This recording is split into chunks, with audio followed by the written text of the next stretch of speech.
Hello, epic viewers from around the multiverse. Prepare to indulge in experiencing sheer bliss, because today another Rhythmic Captain Stellar unboxing video is about to be brought to fruition. What items will I be unboxing? What items will I be opening? Without further delay, without further procrastination, allow me to elicit the box. What items are encompassed inside this bulky, hefty, tangible, nifty box? Let's find out. I'm going to demystify the answer to that inquiry right here, right now. So bear with me. It will only take me billions of picoseconds to extract the items from the box and subsequently flaunt them in front of the camera for you to feast your glorious eyes on. Here we go. The unboxing process is about to commence. The unboxing process is officially underway. What items have I prompted? What items have I drawn forth? What items have I elicited? Let's find out. What items are engulfed in bubble wrap? I made a blunder. What items are engulfed in bags? What items are obscured by bags? Let's find out. I presume that these figurines would be engulfed in bubble wrap. To my dismay, they were not. So here's the first figurine. Is this a stellar, robust, novel, intricate, dynamic, state-of-the-art figurine? Well, that's subjective. I love this figurine in nearly every facet. I love his aesthetics, I love his hues, I love his sculpt, I love his deco, I love his design, I love his shadings, I love his textures, I love his abs, I love his biceps.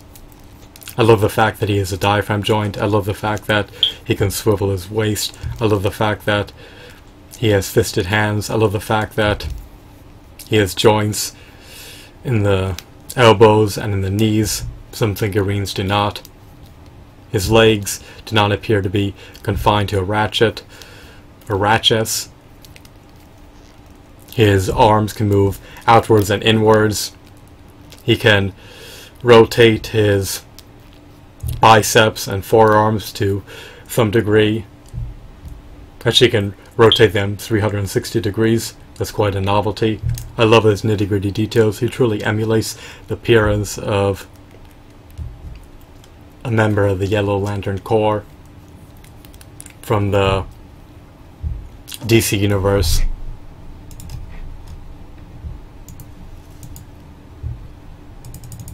Is he unkempt? No, I think he's particularly well groomed for an alien. I just want to verify something real briefly. Bear with me.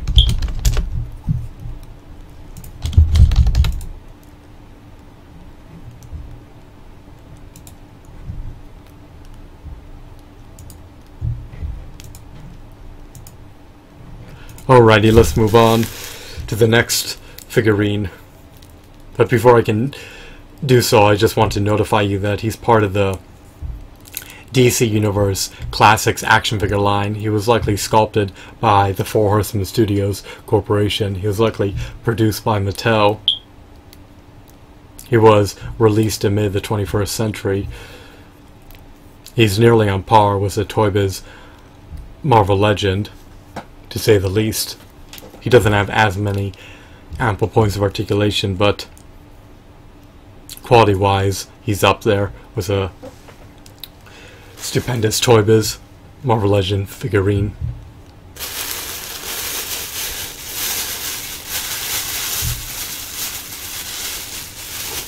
Now, we have his counterpart.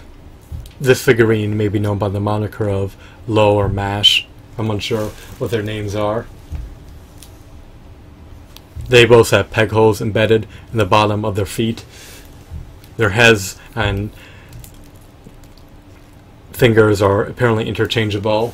Their bodies are homogeneous to one another. Their bodies are akin to one another, down to the nitty-gritty details, or down to the modicum.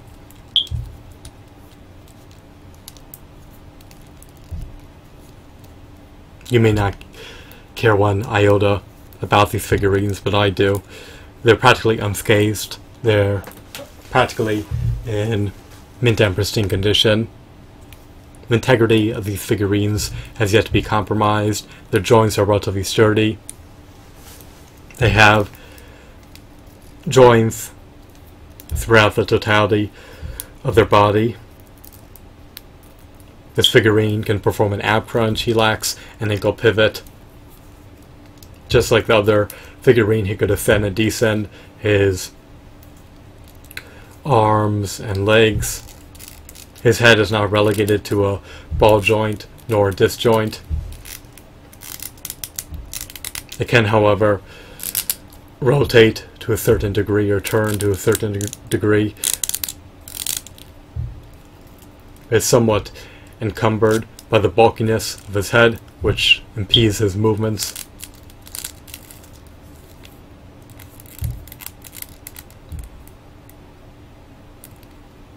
I guess you could say his neck is an impediment towards allowing him to articulate his head properly. But perhaps, since he's an alien,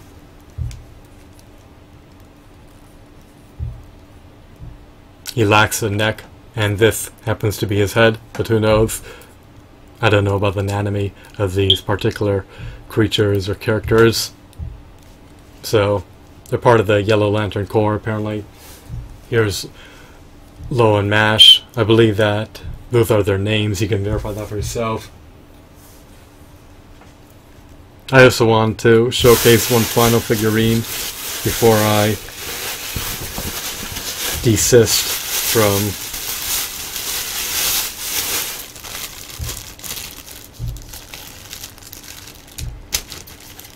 examining these figurines. Here we have the notorious, infamous, sadistic, evil, maniacal, menacing, malicious, cunning, conniving Sinestro. I love the fact that he has fisted hands. His appearance emulates Sinestro from the DC Comics. His body is relatively flimsy and slim. He has a lean build, to say the least. So, he's a leader of the Sinestro Corps. I believe that's what they're called. Here are more Yellow Lanterns. Here's a lot. Apparently these are all derived from the DC Universe Classics action figure line. They retailed for roughly $15 each. Do I have any qualms about this purchase and decision? No, for under $15 per figure I can't complain. Even though they're used, the limbs of these figurines are intact. These figurines are cohesive. They're not dismembered. The joints have yet to loosen.